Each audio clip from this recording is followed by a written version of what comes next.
Well, the holidays are a great time to think about giving a meaningful gift, maybe even one that could be life-changing. Yeah, there are some big misconceptions, that is, about becoming an eye donor.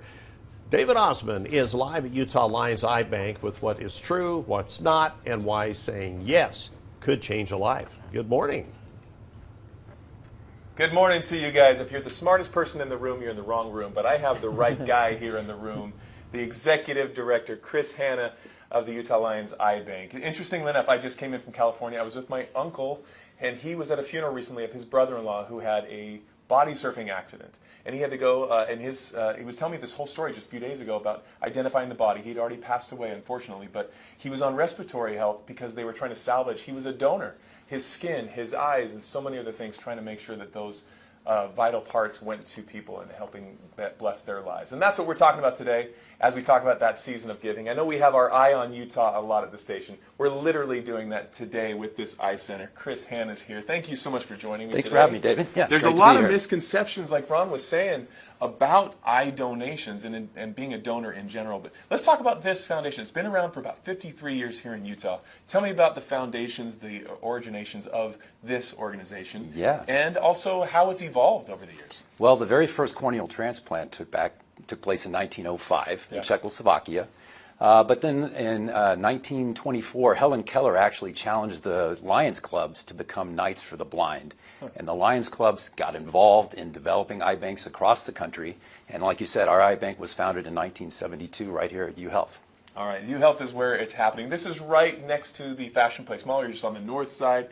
And they're working 24/7 in here. We already went through the labs and everything.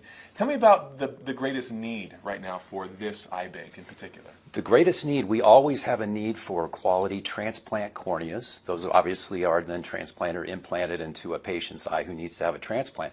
But also research tissue. Research tissue is so vitally important to all of our Moran researchers doing various studies on blinding eye diseases like age-related macular degeneration, or AMD, glaucoma, yeah, for sure. retinitis pigmentosa. There are various diseases that they are looking for cures and treatments for that we are so vitally important to them because they need the ocular tissue in order to do their research. It helps so many people. You can even do those transplants like what's happening to my own family as a donor.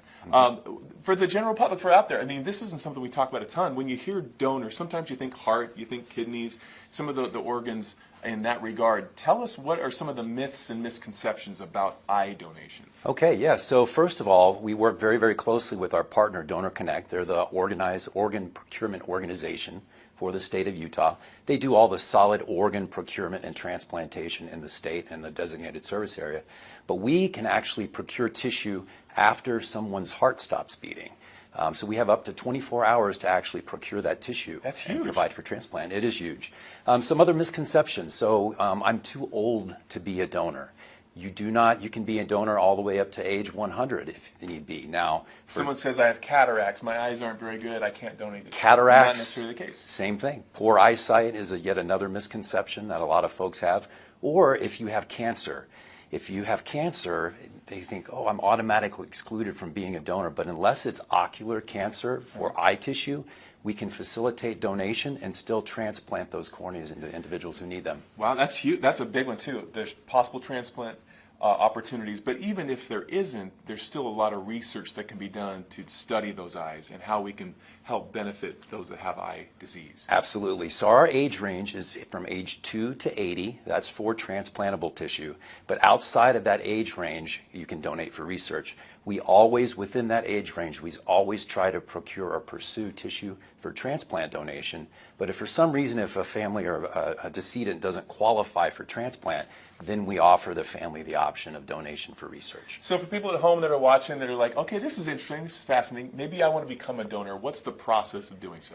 Well, the first step is to sign up on the donor registry, which you can do at yesutah.org, or when you go in to get a driver's license or renew your driver's license, you can make it known on your driver's license that you have signed up to become an organ, eye, and tissue donor. The DMV or yesutah.org? Yesutah.org. Okay. Correct. And you've done this in this location yourself for 20 years. 20 years, yeah. How have you seen this evolve, this process? Is it getting better? Is the word getting out in a great way? Absolutely, yeah. Word has gotten out, and we moved to this facility in 2015.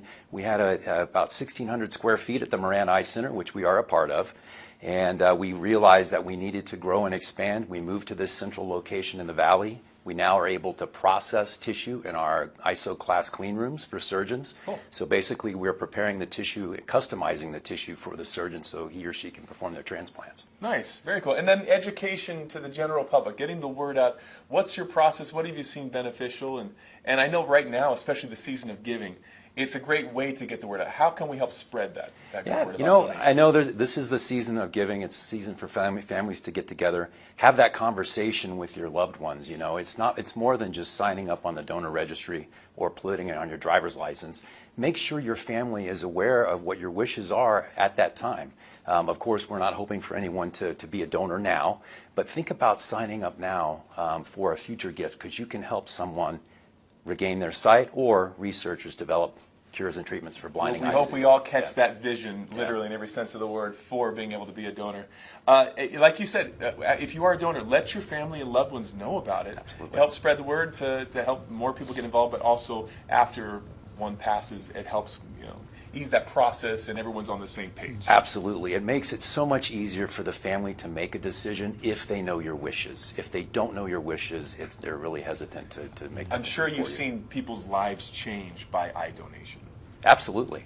In fact, we have individuals who feel compelled after they've received their transplant to come in and physically donate money to our organization or mail, which of course we don't ask for that. Right. But they are so grateful to have their sight again, that they feel compelled You to see the to world donate. in a different way, certainly, when you have that blessing in your life. So You really thank do. you for all you do, Yeah, all, David. all the physicians, Yeah. all the volunteers, all the donors. It is a season of giving, and as we keep our eye on Utah, we're going to keep our eye on this facility, because these guys are doing phenomenal things. Helping a lot of people. As easy as checking that yes box on your driver's license. Yeah. Yeah. Just check the box, Yeah. and let your family know. Okay, thanks so All right, much. David, yeah, we appreciate that. Okay.